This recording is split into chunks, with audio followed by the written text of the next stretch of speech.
کبیرہ گناہوں کو چھوڑ دیں، بس جنت ہے انشاءاللہ۔ کبیرہ کیا ہے؟ سب سے پہلے نماز کا جان کر قضا کرنا، داڑھی کاٹنا بھی معذرت کے ساتھ کبیرہ گناہ میں داخل ہے، سود کھانا، رشتہ داری توڑنا، بشرطے کہ وہ بہت زیادہ برا سلوک نہ کر رہا ہو۔ اگر آپ نے جوڑنے کی کوشش کی پھر بھی کم بخت نہیں جوڑ رہا، پھر چھوڑ دو اس کو اپنے حال پہ، پھر گناہ نہیں ملے گا۔ اپنی طرف سے پوری کوشش جوڑنے کی کرو۔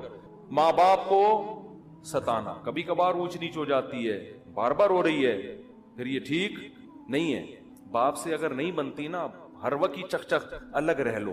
جب لڑکا جب بالغ ہو جاتا ہے، شادی ہو جاتی ہے، تو ابا کے ساتھ رہنا فرض نہیں۔ بعض دفعہ ایسے ہوتا ہے کہ واقعی ابا ہی تھوڑے سے ٹیڑھے دماغ کے ہوتے ہیں، وہ بچے کو جینے ہی نہیں دیتے، وہ جب بھی گزریں گے کچھ نہ کچھ ہوتا ہے یہ بعض دفعہ۔ تو بجائے باپ سے بدتمیزی، اونچی آواز سے بات، اس کی حق تلفی، پتلی گلی سے نکل لو، شادی کر کے الگ رہو، ابا سے خیریت پوچھتے رہا کرو، لڑو نہیں، اونچی آواز سے باپ کے سامنے بات مت کرو، کبیرہ گناہ ہے۔ قتل کرنا کبیرہ گناہ، شراب پینا بولو کبیرہ گناہ۔ غیبت میں بھی دو قسمیں ہیں، کچھ غیبتیں ہلکی پھلکی ہوتی ہیں، وہ صغیرہ میں داخل ہیں، کچھ غیبتیں بھاری بھرکم ہوتی ہیں۔ بھاری بھرکم وہ ہے جس سے اگلے کی عزت کا جنازہ نکل جائے۔ آپ نے کسی کو برائی میں دیکھا، زنا کرتے ہوئے یا کوئی اور، اسلام نے کہا اس پہ پردہ ڈالو، آپ نے لوگوں کو جا کے بتا دیا یہ کام کرو، حالانکہ وہ چھپ کے کر رہا تھا۔ اب وہ توبہ کر لے گا، اللہ معاف کرے گا، لیکن پبلک معاف، زندگی بھر کے لیے اس کی عزت ختم۔ شوہر کوئی زنا کرتا ہے، برائی، لوگ بیوی کو جا کے بتا دیتے ہیں، بھائی چھپ کے ایک آدمی نے کام کیا ہے، پردہ ڈالو، اس کو الگ سے سمجھا دو لے جا کے، کیوں اس کے راز کو فاش کر رہے ہو؟ اب بیوی کو جب بتا دیا، ہو سکتا ہے شوہر بعد میں تبلیغ میں وقت لگائے، کچھ بھی کرے، توبہ کرے، اللہ معاف کرے گا، لیکن عورت کے دل میں جو بال آ گیا، جو اس کا گھر تباہ ہوگا، برباد ہوگا، یہ اب اس کی تلافی کبھی بھی بولو نہیں۔ پردہ ڈالنے کا عورت کے جرم پہ بھی، مرد کے جرم پر بھی پردہ ڈالنے کا حکم ہے، ہائی لائٹ کرنے کی اجازت نہیں ہے۔ بڑا تلاش کر رہے ہوتے ہیں کہیں سے کوئی عیب ملے تو بتائیں دنیا کو جا کے۔ اور کیا ہے کبیرہ گناہ ہے؟ رمضان کا ایک روزہ بھی جان کر قضا کر دیا تو یہ صغیرہ گناہ۔ سارا سال روزے نہ رکھیں، نہ 10 محرم کا رکھیں، نہ عرفہ کا رکھیں، وہ سب نفلی روزے ہیں۔ رمضان کا ایک بھی چھوڑنے کی، نہ مزدور کو چھوڑنے کی اجازت، نہ ٹیچر کو، نہ اسٹوڈنٹ کو، نہ اس کو جس کا کل پرچہ ہے، پیپر ہے۔ یہ کبیرہ گناہ ہے بھائی، یہ تو اللہ کی طرف سے اجازت نہیں ہے، نہیں چھوڑ سکتے آپ۔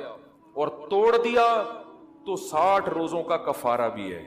رمضان کا روزہ اگر توڑ دیا نا بیماری کے بغیر، تو 60 روزے لگاتار رکھنے پڑیں گے، پھر اللہ گناہ کو معاف کرے گا۔ 60 روزے لگاتار نہیں رکھے تو یہ وبال قیامت کے دن اپنے گلے میں لے کے جاؤ گے۔ کتنے لوگ ہیں جوان ہے، روزہ توڑ دیا انہوں نے۔ ہاں دیکھو، مسئلہ حیا کے خلاف ہے، لیکن بتانا ضروری ہے۔ روزہ اگر کسی نے کھا کے یا پی کے توڑا ہے، جیسے پیاس بہت سخت لگ رہی تھی، برداشت نہیں ہوا، توڑ دیا، یا بیوی سے جمع کر لیا، اس سے کفارہ لازم ہوتا ہے۔ اگر خدا نہ خواستہ کسی نے ہینڈ پریکٹس کے ذریعے روزہ توڑ دیا ہے تو روزہ ٹوٹے گا، گناہ بھی ہوگا، کبیرہ گناہ، لیکن 60 روزوں کا کفارہ لازم نہیں ہوتا۔ یہ مسئلہ اگرچہ حیا کے خلاف ہے، لیکن آج کل نوجوانوں میں اس طرح بہت ہونے لگا ہے، تو وہ پھر مایوس ہو جاتے ہیں۔ تو گناہ بھی ہے، روزہ ٹوٹا بھی ہے، لیکن 60 روزوں کا ایسی صورت میں کفارہ نہیں ہوتا۔ وہ جب ہوتا ہے جب زوجہ سے پراپر ہم بستری کر لی، یا پانی پی لیا، یا کھانا کھا لیا۔ تو یہ بھی زکوٰۃ نہ دینا بھی کیا ہے؟ کبیرہ گناہ ہے۔ سال میں ایک دفعہ اللہ 2.5% مانگ رہا ہے، تو یہ سب کبائر میں داخل ہے۔ تو ان کبیرہ سے اگر بچ جائیں گے، اللہ کہتے ہیں چھوٹی موٹی خطائیں وہ رحمان ہیں، نماز سے معاف ہو جاتی ہیں، لیلۃ القدر میں جاگنے سے معاف ہو جاتی ہیں، اور حج سے معاف ہو جاتی ہیں، عمرے سے معاف ہو جاتی ہیں، صدقات و خیرات سے اللہ کا غضب ختم ہو جاتا ہے۔ لیکن ان کبیرہ گناہوں سے بچنا بہت ضروری، جن میں سب سے پہلا میں نے بتایا نماز کا قضا، عورت کا پردہ نہ کرنا۔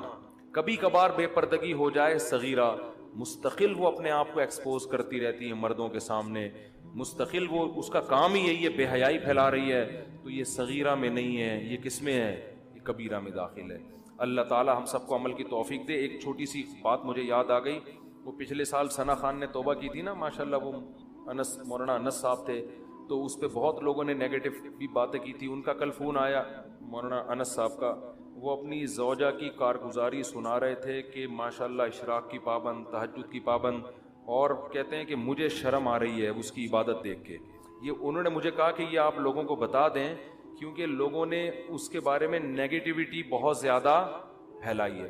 اب دیکھو اگر مفتی انس شروع ہی دن سے اس پہ ڈنڈا لے کے کھڑا ہو جاتا, انسان کی بچی بن جا, تو یہ انقلاب ان کا کوئی فاؤنڈیشن بھی ہے, ٹرسٹ بھی ہے جس میں وہ غریبوں کے ساتھ مدد کر رہی ہے, تو پھر یہ نہ ہوتا. تو بہت لوگوں نے ملامت کی, اب ایک بے پردہ عورت سے شادی کر لی, اب یہ کر دیا. بھائی جب شادی کر لی ہے اور وہ دین کی طرف آ رہی ہے تو ایسے موقع پہ اپریشیٹ کیا جائے گا. فتوے قرآن کیا کہہ رہے ہیں, لوگوں کو حکمت مصلحت کے ساتھ دین کی طرف بلاؤ. دیکھو میں بھی داڑھی کے پر جب مجمع ہوتا ہے تو بیان کرتا ہوں, کسی بغیر داڑھی والے کو الگ سے بلا کے نہیں کہتا بھائی شرم نہیں, کبیرہ گناہ ہے کبیرہ. وہ تو بدک جائے گا, بولے گا یار ان کے پاس تو بیٹھنا ہی کیا ہے. صحیح ہے. حدیث میں بھی آتا ہے آپ صلی اللہ علیہ وسلم کو جب کسی کی اطلاع ملتی فلاں ایسے کر رہے تو آپ نام لے کے نہیں کر رہے کہ یہ جو بیٹھا ہوا ہے نا یہ بندہ ٹھیک نہیں ہے, بلکہ آپ فرماتے ہیں ماں بالو اقوام, لوگوں کو کیا ہو گیا کہ اس طرح کر رہے ہیں. تو جو ہوتا وہ سمجھ جاتا کہ میری بات ہو رہی ہے. تو کسی کو ہٹ کرنا دین میں, یہ سزائیں جتنی بھی یہ جہنم کی ہے نا, یہ اللہ قرآن مجید دو چیزیں بہت زیادہ بیان کرتا ہے, اور انسان کو حوصلہ انہی دو چیزوں سے ملتا ہے. اپنا ایمان مضبوط کریں, جنت پر بھی اور جہنم پر بھی. دیکھو یعلمون ظاہرا من الحیات الدنیا, اللہ فرماتے ہیں یہ لوگ دنیا کے ظاہر کو دیکھتے ہیں. یہ جو دنیا کا ظاہر ہے بار بار ہم ان آیتوں میں پڑھ رہے ہیں کہ یہ دھوکہ ہے, یہ ایسے ہے نہیں جیسا نظر آ رہا ہے. مریں گے سب, ختم ہو جائے گا. کتنی بڑی حقیقت ہے یہ. ایک موت اس دنیا پر بھی آنی ہے اور ایک موت ہماری ذات پر بھی آنی ہے. آج وہ لندن والے بھی نہیں آئے, خیریت تو ہے؟ اچھا 2 دن سے نہیں آ رہے, اللہ خیر کرے. تو ایک موت ہم پر بھی آنی ہے اور ایک اس دنیا پہ بھی آنی ہے. یہ سب سائنسی ترقی اور خلائی سیارے اور مریخ اور چاند پہ پہنچنے والی باتیں بالآخر زمین پہ ڈھیر ہو جائیں گی. تو ترقی سے تو آپ کو منع نہیں کیا جا رہا, لیکن بار بار بتایا جا رہا ہے اصل آخرت ہے. انسان مرنے کے بعد مر کے ختم نہیں ہوتا, بہت بڑی زندگی اس کے بعد شروع ہوتی ہے, جنت کی صورت میں یا جہنم کی صورت میں. ہم نے فرعون کا واقعہ بھی پڑھا, ہم نے قارون کا واقعہ بھی پڑھا, ہم نے موسیٰ علیہ السلام کا واقعہ بھی پڑھا, کیسے اللہ نے فرعون کو آگ میں داخل کیا ہے. اب آپ مجھے ایک بات بتاؤ, جن لوگوں کا آخرت پہ یقین نہیں ہے ان کی نظر میں فرعون لاکھوں بچوں کا قتل کر کے بھی اس کو کوئی نقصان نہیں ہوا, زیادہ سمندر میں پانی میں غرق ہو گیا, وہ تو نہیں بھی ہوا ہوتا تو اب تک تو ویسے ہی مر چکا ہوتا. لیکن اللہ کہہ رہا ہے ایسا نہیں ہے, ایسا نہیں ہے. النار یعرضون علیہا غدوا وعشیا, آگ ہے جس میں وہ صبح و شام جلایا جاتا ہے. تو ان راتوں میں اللہ سے رات کو اٹھ کے بار بار آگ سے پناہ مانگیں. آگے بڑی سخت زندگی شروع ہونے والی ہے, اور ایک طرف اللہ کی بہت خوبصورت جنت ہے, بہت خوبصورت جنت. مجھے کسی نے بتایا کہ مجھے خواب میں جنت دکھائی گئی, کل کی بات. تو جو بتانے والے بتا رہے تھے کہ اتنی خوبصورت جنت, اتنی خوبصورت, دل ہی نہیں کر رہا تھا اٹھنے کا نا کہ آنکھ کھل جائے, اتنی خوبصورت جنت. تو میں نے کہا کہ جتنی خوبصورت آپ کو خواب میں نظر آئی ہے نا جنت, اس کو 1 کروڑ سے ضرب دے دو پھر بھی کم ہے. تو بھائی یہ کچھ بھی نہیں ہے. یہ جو ہے نا یہ جو یہاں کی انٹرٹینمنٹ, یہاں کیا ہے, زیادہ پیزا کھا لو گے نا, یہ انٹرٹینمنٹ ہے یہاں کی. کیا کر لو گے, بھوک لگ رہی ہے, بیف بریانی کھا لی, بوفے میں چلے گئے, کیا کھا لیا وہاں پہ, کتنی دیر کی لذت ہے. آپ کی پسند کی شادی ہو گئی, آپ کو آپ کی محبوبہ مل گئی, تھوڑے دنوں میں اس نے بھی بڈھے ہو جانا ہے, آپ بھی بڈھے ہو گئے. حضرت حکیم اختر صاحب رحمہ اللہ تعالی شعر پڑھا کرتے تھے, وہ پورا شعر مجھے اکثر یاد ہی نہیں رہتا, آخر کے یاد رہتا ہے ہمیشہ, کہ ختم زندگانی ہوئی, کوئی نانا ہوا کوئی نانی ہوئی. یہ جو عشق تھا نا یہ بالآخر نانا اور نانی پہ جا کے ختم ہوتا ہے. عاشق نانا بن جاتا ہے اور معشوقہ نانی. تبھی تو صحابہ کرام اس جنت کے پیچھے دوڑے ہیں. غزوہ احد میں صحابی گھمسان کی جنگ ہے, کھجور کھا رہے ہیں, پھر کہنے لگے یہ کھجور ختم ہونے کا زمانہ تو بہت طویل ہے اور جنت میرے بالکل سامنے, اتنا صبر نہیں ہوتا مجھ سے. وَكَأَيٍّ مِّن نَّبِيٍّ قَاتَلَ مَعَهُ رِبِّيُّونَ كَثِيرٌ, قرآن کہہ رہا ہے کتنے ہی پیغمبروں کے ساتھ اللہ والوں نے مل کے جنگیں لڑی ہیں, حالانکہ یہ کمزور تھے، کم تھے، لیکن اس بیس پہ لڑی ہیں، شہادت ملے گی اور اللہ ہمیں جنت میں داخل کرے گا، اور پھر اللہ نے ان کو فتوحات دی ہیں۔ تو بھائی اس جنت کے لیے کچھ لالچ پیدا کرو اپنے جسم کے اندر، اپنی باڈی کے اندر، دل میں لالچ پیدا کرو۔ اگر آپ کو جنت کا شوق نہیں ہے، خوب سمجھ لو، پھر اللہ کو بھی آپ کو جنت دینے کا بالکل بھی شوق نہیں ہے۔ ہمارے حضرت ایک بات فرمایا کرتے تھے کہ یہ جو لوگ کہتے ہیں نا کہ اللہ کو ہم سے بہت محبت ہے، فرمایا اتنی ہی ہے جتنی آپ کو ہے اللہ سے۔ ہاں آپ کم کریں گے، اللہ زیادہ کر دے گا، لیکن اگر آپ کو نہیں ہے تو اس خوش فہمی میں نہ رہیں کہ اللہ کو پھر آپ سے محبت ہے، وہ مستغنی ہے۔ تو آپ کے دل میں اگر جنت کی لالچ نہیں ہے، شوق نہیں ہے، تو پھر اللہ کو بھی آپ کو جنت دینے کا کوئی شوق نہیں ہے۔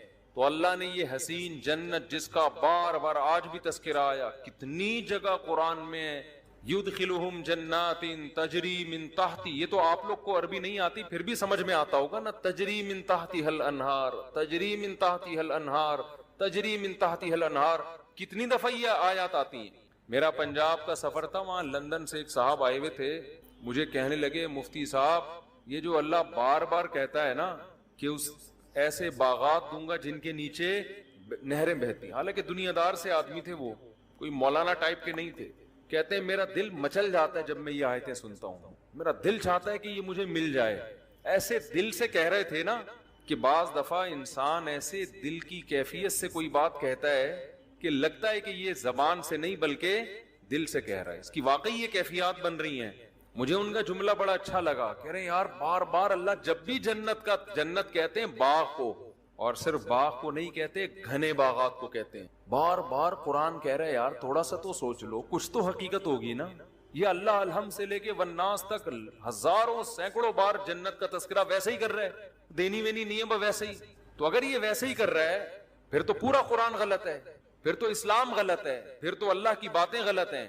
اور اگر اللہ کہہ رہا ہے لیکن ایک بار نہیں، ہر تھوڑی دیر میں آیت آئے گی، اللہ ان کو جنت میں داخل کرے گا جن کے نیچے نہریں بہتی، اللہ ان کو جنت میں داخل کرے گا جن کے نیچے نہریں بہتی ہیں۔ تو دل نہیں چاہتا ایک شخص آپ کو آ کے کہے، آفر دے کہ یار تو یہ کام کر لے، میں تجھے ہر مہینے اتنے پیسے دیا کروں گا، ایک بار کہے، دو بار کہے، تین بار، تو مجھے 20,000 روپے دے دے، میں تجھے ہر مہینے 3 لاکھ روپے دوں گا۔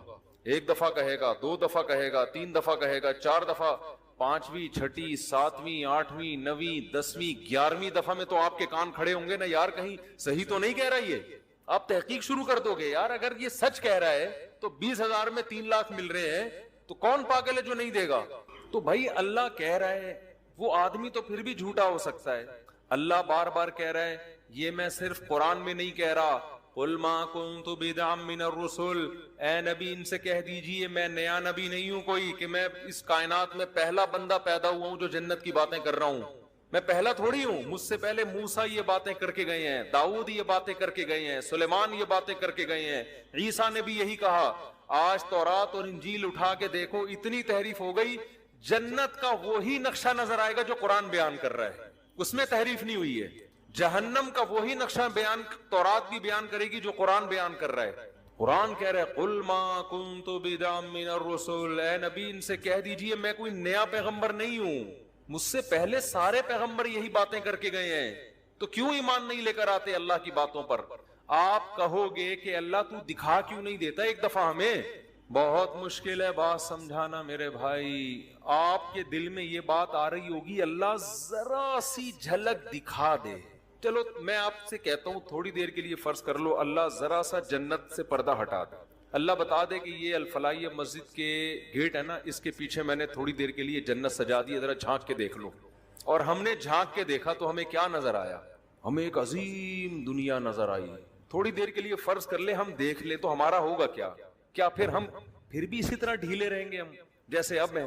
تھوڑی دیر کے لیے فرض کر لیں کہ ایک شخص کہتا ہے میں نے ایک ایسا باغ بنایا ہے، لوگ تفریح پہ جاتے ہیں نا، چترال جاتے ہیں تفریح کے لیے، اور وہ کیا ہے چترال میں جو ہائٹ کی جگہ ہے، ایک تو یار داریل، دماغ پہ بھی چشمہ لگنا چاہیے انسان کے، صرف آنکھوں کے لیے نہیں، وہ اسکردو جاتے ہیں، اور سوات مردان جاتے ہیں، کاغان ناران جاتے ہیں، تو جو جا کر آتا ہے اپنے دوستوں کو ایسی لمبی لمبی پھینک کے بتا رہا ہوتا ہے ابے یہ، حالانکہ ہوتا بھی ہے خوبصورت علاقے ہیں لیکن تھوڑا اور زیادہ کر کے بتا رہا ہوتا، کیونکہ یہ گیا نہیں ہوتا نا اس کو شو مارنے کے لیے. ہم بچپن میں تو ہم ایسا بہت کرتے تھے، ابے بھائی ایسی چیز ہے، ہم تاکہ اس کو نا تھوڑا سا بھرم رہے ہیں اس کے اوپر، اور یہ احساس کمتری میں مرتا چلا جائے کہ میں کیوں نہیں گیا.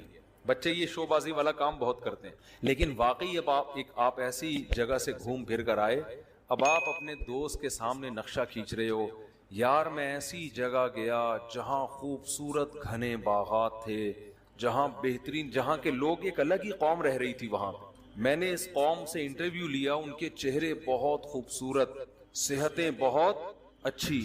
ان لوگوں سے ہم نے پوچھا تو انہوں نے کہا ہم اس باغ میں لاکھوں سال سے رہ رہے ہیں، ہم پر موت نہیں آتی. یہ ایسا پانی ہے ان چشموں کا جو پی لے تو یہ آب حیات ہے، اسے زندگی میں کبھی بھی موت نہیں آئے. کوئی دیکھ کر آئے آپ کے دوستوں میں سے.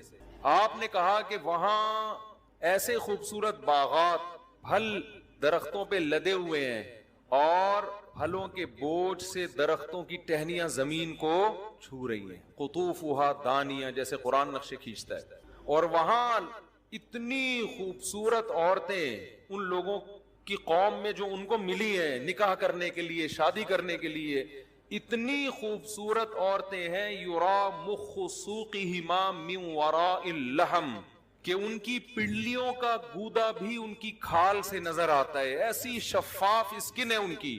جب نبی نے بتایا نا صحابہ کو کہ اللہ نے جو یاقوت اور مرجان سے زیادہ خوبصورت حوریں جنت میں پیدا کی ہیں، ان کی جو پنڈلیوں کا گودا ہے وہ بھی باہر سے نظر آئے گا، اتنی ٹرانسپیرنٹ اسکن ہوگی ان کی. صحابہ نے عرض کیا یا رسول اللہ یہ کیسے ممکن ہو کہ ایک ہے انسان، حور ہوگی تو انسان ہی نا، کوئی روبوٹ تھوڑی ہے، کوئی مشین تھوڑی ہے انسان، لیکن اس کی اسکن میں اس کی کھال اتنی شفاف، یہ کیسے ممکن ہے؟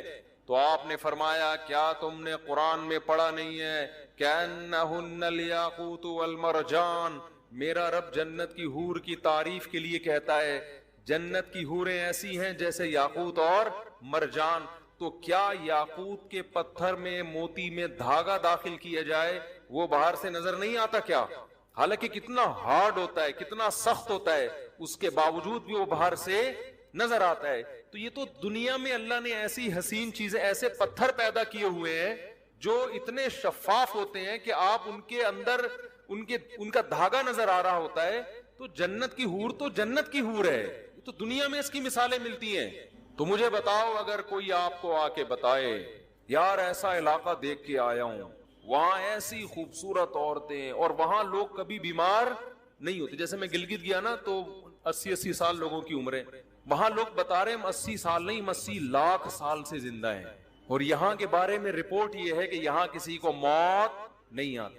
یہاں محبت اتنی ہے آپس میں کہ کبھی کسی کا جھگڑا کسی سے نہیں ہوتا. لا يسمعون فیہا لغوا ولا تأثیما، قرآن کہتا ہے کبھی کوئی بیکار بات، کوئی لغو بات. یہاں تو ایک بیان دو، نیچے کمنٹس میں کچھ اچھے اور کچھ اسٹیبلشمنٹ کا پٹھو.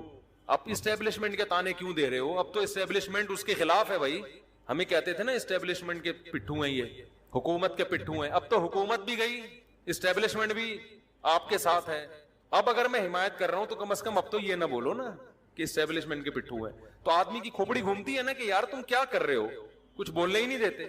آپ تبصرہ کرو لیکن غلط بےہودہ الزام تو نہ لگاؤ نا ہمارے اوپر. تو یہاں آدمی کی کھوپڑی گھومتی رہتی ہے اور پتلا ہوتا رہتا ہے. آج مجھے کوئی کہہ رہا تھا آپ اتنے باریک ہوتے جا رہے ہیں. میں نے کہا بھائی رمضان کا آخری عشرہ چل رہا ہے، اتنے آج میرا عصر کے بعد بھی بیان تھا، افطار سے پہلے. پھر ہم تو افطاری میں 2 نوالے کھاتے ہیں، اس کے بعد تو ہمیں کھانے کا تراویح کے سے پہلے بیان. اب بیان کے بعد جا کے شاید کھا لوں، لیکن ابھی بیان کے بعد بھی پھر کہیں بیان ہے، پھر اس کے بعد کہیں بیان ہے. تو تھوڑے دنوں میں مفتی صاحب مارکیٹ سے کیا ہو جائیں گے، میرا کرتا اور شلوار نظر آئے گا آپ کو. یہاں بیان ہو رہا ہوگا، آپ اس میں سے کنگھال کے نکالیں گے، مفتی صاحب کو نکالو، اتنے باریک ہو جائیں گے. باتیں 4 شادیوں کی، ٹھیک ہے نا، صرف جذبے رہ جائیں گے. صرف کیا رہ جائے گا؟ جذبہ. تو ابھی میں سوچ رہا ہوں عید کا چاند نظر آ کے تھوڑی ریکوری ہوگی انشاءاللہ. بیلنس ڈلوائیں گے نا اپنے اندر. ابھی تو بیلنس سارا آہستہ آہستہ کیا ہو رہا ہے، ختم ہو رہا ہے. تو بیلنس عید کے بعد تھوڑا ناقے کریں گے بیانات. ہو سکتا ہے کہیں آؤٹنگ پہ نکل جائیں، کھا پی لیں جا کے کہیں کچھ. تو لیکن آدمی ہلکا پھلکا ہی اچھا لگتا ہے. جتنا دبلا ہوتا ہے نا آدمی، دیکھنے میں کمزور لگ رہا ہوتا ہے، حقیقت میں وہ اور صحیح ہو رہا ہوتا ہے۔ میرے تو رمضان میں زیادہ صحیح رہتا ہے آدمی، جتنا کم کھاؤ، روٹی تو کھاؤ ہی نہیں رمضان میں، لیمن کا جوس پیتے رہو بیٹھ کے، اس پہ فٹ رہو گے، اس پہ سیٹ ہو جاؤ، ایسا فٹ فاٹ ہو جاتا ہے نا آدمی، ہلکا پھلکا، صحت ٹائٹ ہو جاتی ہے۔ خیر، تو میں آپ سے عرض کر رہا تھا کہ یہاں ہم الٹی باتیں سنتے رہتے ہیں، دماغ پکتا رہتا ہے، ٹینشن میں جاتے رہتے ہیں۔ قرآن کہتا ہے لا يسمعون فیہا لغوا ولا تاثیما، کوئی لغو بات، کوئی ایسی بات کبھی سننے کو نہیں ملے گی جسے سن کے آپ کی کھوپڑی گھوم جائے کہ یار تیرا کیا بولا، دل کر رہا تیرے رکھ کے ایک چماٹ لگاؤں گا۔ یہ ہوتا ہے نا یہاں پہ، سب محبت کی باتیں، جب ملیں گے سلام کے ساتھ ملاقات، وآخر دعواہم الحمد للہ رب العالمین، جب رخصت ہوں گے تمام تعریفیں اس اللہ کے لیے، منہ سے اچھی بات نکالیں گے لوگ، محبت ہوگی آپس میں، بازار لگیں گے، مارکیٹیں لگیں گی، خرید و فروخت کا اپنا انسان کا ایک نشہ ہے شاپنگ کرنے کا، تو چہرے رونق ہو جائیں گے۔ اب بتاؤ کوئی ایسی جگہ دیکھ کر آئے اور کوئی نقشہ کھینچے کہ یار میں ایسی جگہ دیکھ کر آیا ہوں جہاں ایسی خوبصورت عورتیں اور ایسے خوبصورت محلات ہیں، بے جوڑ موتی کے محلات، غرف مبنیۃ، اللہ کہتے ہیں بالا خانے ہوں گے جنت میں۔ بالا خانے کسے کہتے ہیں؟ گھر کے اوپر گھر، گھر کے اوپر گھر، علی سرر متقابلین، مجلسیں کیسے لگیں گی؟ تختوں پہ، شاہی تختوں پہ گاؤ تکیے لگا کر بیٹھے ہوں گے بارونق چہروں کے ساتھ۔ اور اللہ نے کیا تعریف کی؟ کأنہن بیض مکنون، فرمائے تمہیں جو عورتیں وہاں ملیں گی جن سے تمہارا نکاح ہوگا، بیض مکنون، ان کے حسن کی اللہ کیسے مختلف انداز سے تعبیر کرتا ہے۔ کہیں اللہ کہتا ہے قاصرات الطرف عین، ایسی حیا، یہاں تو آپ بیگم سے اونچی آواز سے بات کریں، آگے سے اس سے زیادہ اسپیڈ سے جواب پارسل ہوگا۔ وہاں کیا قرآن کہہ رہا ہے کہ جو حور ہے جنت کی، قاصرات الطرف عین، بڑی بڑی آنکھوں والی، آئینہ، آئینہ کہتے ہیں بڑی آنکھوں والی، اور قاصرات الطرف، نظر کو جھکانے والی۔ اور قرآن کیا کہتا ہے؟ حور کسے کہتے ہیں عربی میں؟ حور کہتے ہیں سفید رنگت والی، حورا کہتے ہیں، اس کی جمع حور آتی ہے۔ اس کی آنکھوں کی سفیدی انتہائی سفید، اور اس کی جو آنکھوں کی سیاہی ہے، جو پتلی ہے، وہ انتہائی سیاہ۔ کیسے اللہ تعالیٰ اس کے حسن کا نقشہ کھینچتے ہیں۔ اور قرآن کیا کہتا ہے؟ ایسی شفاف، کأنہن بیض مکنون، جیسے چھپائے ہوئے انڈے ہوتے ہیں نا، پرندہ گھونسلے میں انڈے دے کے اس پہ گھاس ڈال دیتا ہے کہ اس پہ گرد و غبار نہ آئے، تو اللہ کہتے ہیں میں نے ایسے ہی ان حوروں کو جنت کے مشک و عنبر کی مٹی سے بنا کے خیموں میں محفوظ کر دیا ہے۔ لم یطمثہن انس قبلہم ولا جان، کوئی انسان اور جن ایسا نہیں ہے جس نے ان کو کبھی چھوا ہو اس جنتی سے پہلے۔ جنتیوں کے لیے اللہ نے محفوظ کر دیے ہیں۔ اللہ کو پتا ہے یہاں کون جنت والے اعمال کر رہا ہے، اللہ ان اعمال والوں کے لیے پہلے سے ان کے لیے انتظام کر کے رکھا ہوا ہے اللہ تعالیٰ نے۔ انا انشأناہن انشاء، اللہ فرماتے ہم نے ان کو اسی مٹی سے بنایا ہے۔ فجعلناہن ابکارا، ہم نے ان کو ہمیشہ کے لیے کنوارا بنا دیا، ہمیشہ کے لیے۔ تو کتنی اللہ قرآن میں تعریفیں کر رہا ہے۔ پھر جنت کی شراب کی تعریف قرآن کرتا ہے، لا یصدعون عنہا ولا ینزفون، ایسی شراب کی لذت دنیا کی شراب سے بھی زیادہ، لیکن نہ اس سے سر میں درد ہوگا اور نہ بہکی بہکی باتیں کرے گا۔ فیہا انہار من ماء غیر آسن، 4 نہریں اللہ نے جنت میں ذکر کی ہیں۔ ایک نہر ایسا پانی جس کا ذائقہ کبھی متغیر نہیں ہوگا، ایک سفید دودھ کی بہتی ہوئی نہر، ایک شراب کی بہتی ہوئی نہر۔ جہاں شراب کا تذکرہ آیا لذت للشاربین، فرمایا ایسی شراب جو پینے والوں کے لیے لذت کا سامان ہوگا۔ وانہار من عسل مصفی، اور ایک نہر اللہ نے پیدا کی ہے شہد کی نہر۔ اللہ اپنی جنت کی بار بار بار بار بار بار، اور سورہ رحمان میں تو تعریفیں کر کے پھر بار بار یہ بھی کہتا ہے فَبِأَيِّ آلَاءِ رَبِّكُمَا تُكَذِّبَانِ، اپنے رب کی کون کون سی نعمتوں کو جھٹلاؤ گے۔ یہ جنت کا تذکرہ اللہ قرآن میں بھی کرتا ہے، اسی جنت کا تذکرہ اللہ تورات میں بھی کرتا ہے، اسی جنت کا تذکرہ اللہ انجیل میں بھی کرتا ہے، اور کہتا ہے میں نے اپنے بندوں کے لیے بنائی۔ کس کے لیے بنائی؟ اپنے بندوں کے لیے بنائی۔ تو اللہ بار بار کہہ رہے ہیں میں نے اپنے بندوں کے لیے جنت بنائی، میں نے اپنے بندوں کے لیے جنت بنائی۔ انکا لا تجوع فیہا ولا تعرا، نہ بھوک کی تکلیف ہوگی اور نہ لباس کی پریشانی ہوگی۔ جنت میں جو کھانا کھائیں گے بھوک کی تکلیف کے بغیر، صرف لذت کے لیے ہوگا وہ کھانا. کیسی اللہ نے نعمتیں بیان کی. وَلَحْمِ طَيْرٍ مِّمَّا يَشْتَهُونَ، جس پرندے کا گوشت کھانے کا دل چاہے گا وہ کھاؤ گے. سورہ دہر اٹھا کے دیکھیں، اللہ فرماتے ہیں اِذَا رَأَيْتَهُمْ حَسِبْتَهُمْ لُؤْلُؤًا مَّنثُورًا. خوبصورت بچے خدمت کے لیے، اتنی بڑی تعداد میں آپ کی خدمت کے لیے، حالانکہ وہاں خدمت کی ضرورت نہیں ہے، لیکن اللہ نے آپ کی انٹرٹینمنٹ کے لیے کہ انسان کو نا مزہ آتا ہے کسی سے خدمت لیتے ہوئے، آرڈر چلاتے ہوئے، ابے یہ لے آ جا کے. آپ نے دیکھا نا وہ مکینک کیسے کام لیتے، چھوٹے پانا لے کر آ، چل چھوٹے وہاں سے ٹائر اٹھا کے لا. وہ چھوٹا گنجا ہوتا ہے، اس کے چپت بھی پڑتی رہتی ہے سر پہ، اور اس کو ٹنڈ بھی کروا کے رکھتے ہیں. اکثر میں نے دیکھا ہے وہ بچے جو کام کر رہے ہیں نا وہ گنجے ہوتے ہیں، ان کو میں کہتا ہوں بال تو رکھو، کم از کم چپت لگے گی، تھوڑی تکلیف کم ہوگی. اس سے یہ انسان کی ہے کہ بھئی وہ چودراہٹ چاہتا ہے. تو قرآن کہتا ہے ایسے پیارے خوبصورت بچے خدمت کے لیے ان کا قرآن نے نقشہ کھینچا ہے. اذا رأیتہم حسبتہم لؤلؤا منثورا، جب تم ان کو دیکھو گے ایسے لگے گا موتی ہیں بکھرے ہوئے، جیسے تسبیح خوبصورت دانوں والی ٹوٹتی ہے اور کیسے موتی بکھر جاتے ہیں، ایسے وہ خوبصورت بچے جنت کے اندر بکھرے ہوئے ہوں گے. ایک روایت میں آتا ہے جو جنت اپنی آنکھوں سے دیکھ لے اس کو دنیا جہنم لگے گی. یہ جو دنیا ہم جہاں بیٹھے ہوئے ہیں نا، جیسے جو لوگ امریکہ یورپ سے آتے ہیں نا، کراچی آتے ہیں، گلی میں آتے ہیں. کل ایک صاحب مجھے کہنے لگے کہ میں کینیڈا جا رہا ہوں، 5 سال بعد میرا ارادہ ہے واپس پھر یہیں اسٹے کروں گا، میں بس 5 سال میں اتنا کما لوں گا پھر یہیں آؤں گا.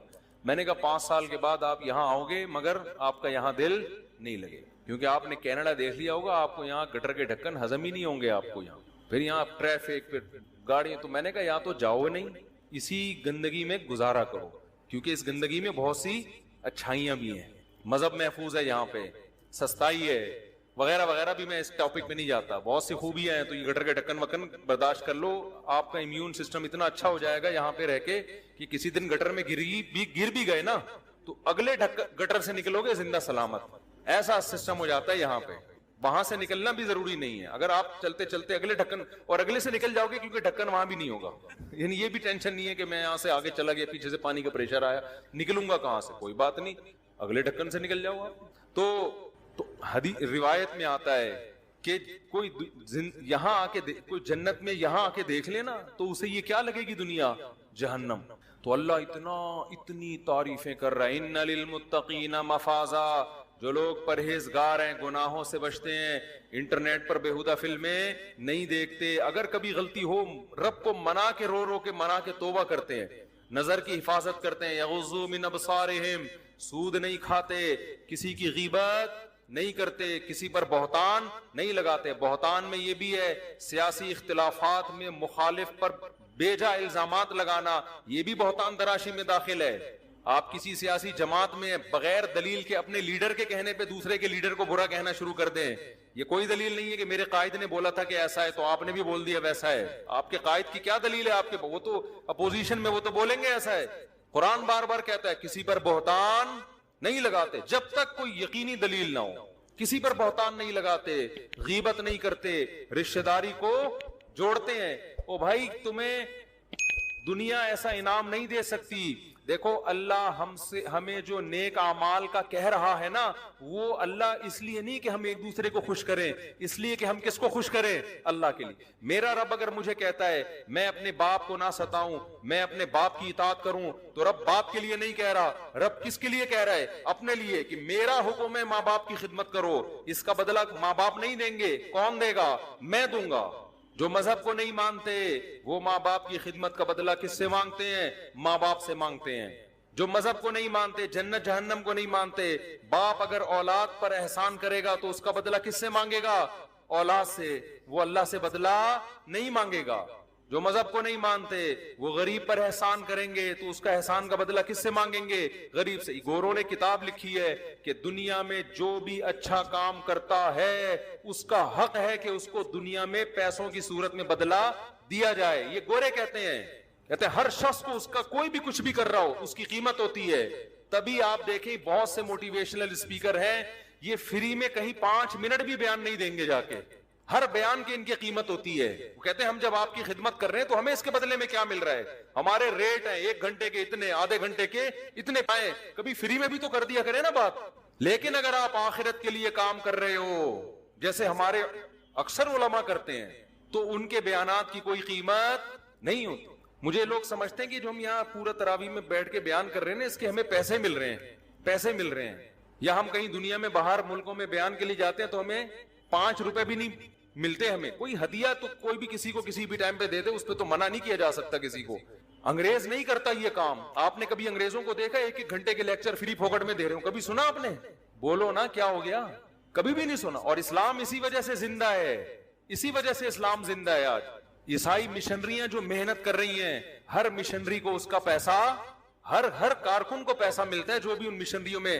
تبلیغی جماعت پوری دنیا میں گھومتی ہے, ساؤتھ افریقہ کے جنگلوں میں بھی, اپنی جان, اپنا مال, اپنا وقت. آپ ایک کمپنی کو بتا دیں کہ آج جتنا کمپنی میں کام ہوگا اس دن کی تنخواہ آپ کو نہیں ملے گی. ایک بندہ کمپنی میں جا کے دکھا دیں میرا نام بدل دیں آپ. لیکن تبلیغی جماعت میں ایک مینیجر ہوتا ہے جس کو امیر کہتے ہیں, وہ مینیجر ہے, اس کے ماتحت 10-15 افراد ہوتے ہیں.